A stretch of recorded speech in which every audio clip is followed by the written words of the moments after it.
Trigger warning. This video discusses suicide and mental health struggles. Some viewers may find this content distressing. Please prioritize your well-being. If you or someone you know is struggling, help is available. You can reach out to a suicide and crisis hotline for support.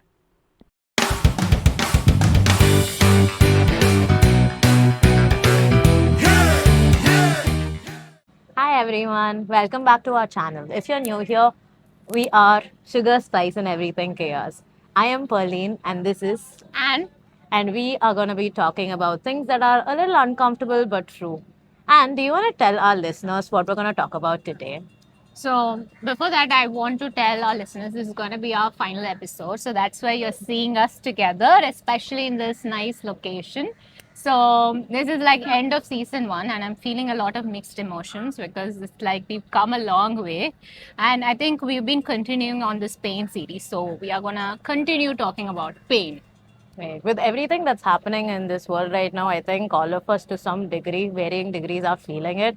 So I think, this is where we left off last episode. We were talking so much about how pain is actually more of a social construct, more than biological. Pain does see its roots coming from our social conditioning and the way that we are told narratives around our realities. So for today's episode, can we shift the focus and maybe talk about how to actually relieve ourselves from pain? So that's something that I wanted to really talk about is because so far we've been talking about how pain is existing. But what we want women to do it is like, how do we get out of this pain? Where do we start? How do we work towards it? So sort of like an action goal is what we are focusing on this episode. But before that, do you know that pain is actually a blessing for us? It's not a bad thing. It's actually a blessing. How it hurts. How can it be a blessing if it hurts so much? I know. So this book I read like a while back. It's written by this author called Philip Yancey. So it's called Where is God When It Hurts? And in here, he talks about this first chapter. He opens it with leprosy patients. So you know how leprosy patients, we think that they just damage their nerves and then things just fall off. But it's not the case. It's because they have this damage to the nerves that is connecting that they don't lose the ability to feel pain. So when you lose the ability to feel pain, for example, if I put my hand in a hot plate, I will not know. So my skin is getting, injured. Say for example, I might grip it too tightly, or I might not use if there's an infection, I might not know. If there's an itching, if there's a problem, I might not know. So he talks about how pain is actually a blessing. It's actually a friend because it warns you, it protects you, it tells you where it is going wrong so you can protect your body. Do you see? Yeah, I understand how it's like an alarm system and it is something that's like part of our security, right? Like if there is a danger and there is some injury, pain is how I get indicated, okay, so this is where the injury happened, I need to fix it. But my question is, what about like emotional pain and things that are really not obviously understood biologically? Because if you look at the clinical cases that we see, especially in women, we see that women are often told that simply whining when they're reporting pain. Because when they do end up doing CT scans and other things, they find out that these scans show up empty. There's really no problem with them, but then they report feeling so much more pain than what they should be experiencing. So in this case, how do you fix it? So I think one thing I want to tell about any pain is it's your body's ways of saying that something is wrong. Like we spoke about, it's an alarm system. But the basic thing is you need to care, as simple as that. You basically have to care about your body, what it is telling you. Be it an emotional pain or a physical pain, it basically tells you that I'm not feeling well, I'm not feeling good. Do something about it, protect me, Say, for example, even the triggers and the dangers, the nervous system, dysregulation, all happens because it tells us that I'm in danger, relieve me, put me in ease. So you basically have to care. I'm going to get a little dark here. If I really want to be relieved of all kinds of pain, shouldn't the answer be like die? Like death would relieve you of all kinds of pain, right? What do you mean we should care? Because I think like what you said, relief when it comes to pain, we know it's going to happen when we die. Are you suggesting we go closer to death faster? Because that's the picture that I'm getting as you say this. Should I die if I want to relieve myself of pain? Or how do I care enough to relieve myself of pain? Because I do care, and the more I care, the more existential it gets, and I'm like, what's the point of all of this? So how do I care enough to relieve my pain? And how do I not choose deaths? I mean, I don't know how you connected care, having to care, to dying, because the fact that you care is the fact that, say where I'm coming from is, for example, talking about this small example. So recently I have been feeling like shit. Okay. So I was going through downhill and I really didn't want it to live. It's not because of a physical pain. Like you said, it was emotional pain. It's like pain in the center of the chest we spoke about in the last episode. It's like, but the whole thing is, when I was going through it, like you said, I couldn't care. I didn't want it to work. I didn't have the passion. I didn't have the motivation. So I think it all comes down to, you have these downhills, but then at the end of the journey, I feel like there are moments that you look forward to, basically, I guess. Okay, so let's say I did find these moments where I do have things that I want to accomplish in life, right? But then you know how social scripts are so ready made for us. Let's say I do have a career or a relationship that I want to pursue, but then it's not something that fits the social script that is ready made for me. In this case, I'm not really gonna feel the motivation to continue with my, mundane conditioned life when I know for a fact this life is not going to make me happy. I think I will care if I was on the right path, right? Like a small thing would be like, Gen Zs and like millennials choosing engineering when they actually wanted to do like media arts or some other thing, right? Or the engineering doctor thing or arranged marriage. These are things that, actively make us want to die. Yeah, that makes sense. That makes a lot of sense, because I think there are, you've seen me in my life. Like, I am somebody who likes to follow rules just because it is, I'm scared. I'm scared of letting people down. I'm scared of the losing the validation, people pleasing, and all of that. I really have to fit in a particular script.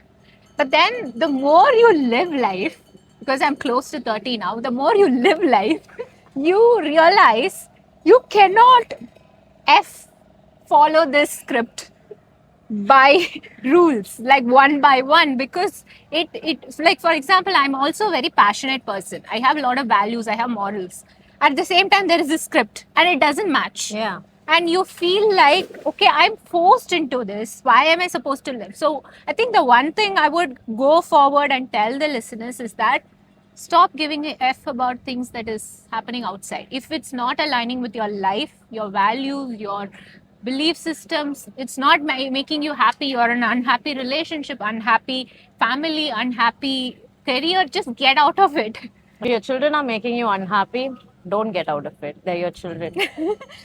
With a straight way, they had to do that because, like, you can't, I mean, happens. But I think, what we want to tell you guys is, see, self-awareness is going to just increase your pain.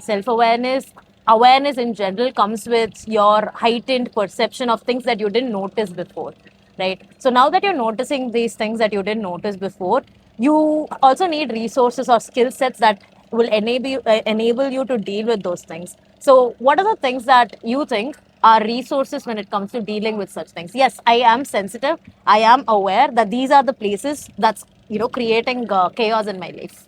So now that I know, like, it's the relationship, it's not, my happiness is not, I don't have like a biological problem, but I'm in an unhappy marriage. I'm in an unhappy home situation.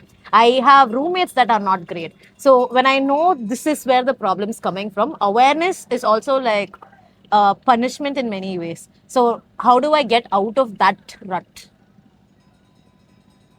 It's difficult. Basically, you have to push yourself out of it, and it's gonna be very painful. Yeah. Because pain begets pain. but the thing is, the good thing about is, you just look at yourself into the future, and what would you look back and thank your future self, saying, I'm really grateful that you did this. I'm really grateful that you did this for me, because right now I'm not in pain.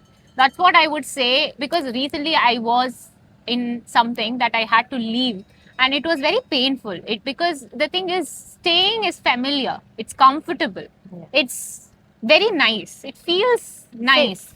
Yeah, it feels safe.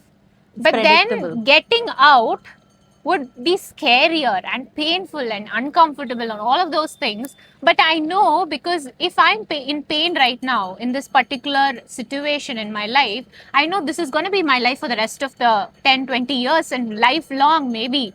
But if I get out right now, I know in a year I will heal and I will get into something that makes me happy, and I will choose something that will make me happy. And I think that is what I would want to encourage. It is going to be difficult, it is going to be painful.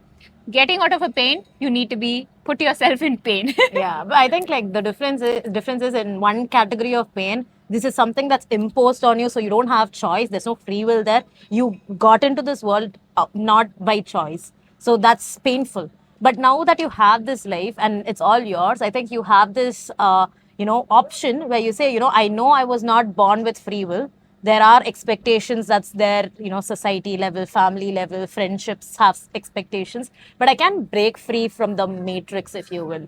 And maybe I can kind of choose a life. So if, this is like a fun activity that I would do, where imagine your future version, like you're really old, like 80 years or so, and you're super happy, you're like super accomplished, you've done everything like right now the present version of you wanted to do, and like you're just happy more than anything, you're peaceful, you're happy, right? Now you being in the current state, if you had to ask this particular question to your future version, right, how do I become like you? So you're not talking to anyone else here, nobody else's opinion matters here. You're just talking to your future version that's highly happy and content and peaceful. Now what would he or she tell you? This is your future self that's just done everything you wanted to do. What would they direct you to do right at this moment? What would they want you to be doing 1 week from now, 1 month from now, 1 year from now? And the tough question here, the painful question here is, are you doing that? Get out. You there, get out. And if you hesitated, right, the question is, what are you hesitating about? What is stopping you from getting out there? Fear, bro. Huh? Fear. Yeah, but I mean, I know it's fear. It's scary because I know, and I think many of us have gone through this, not just me.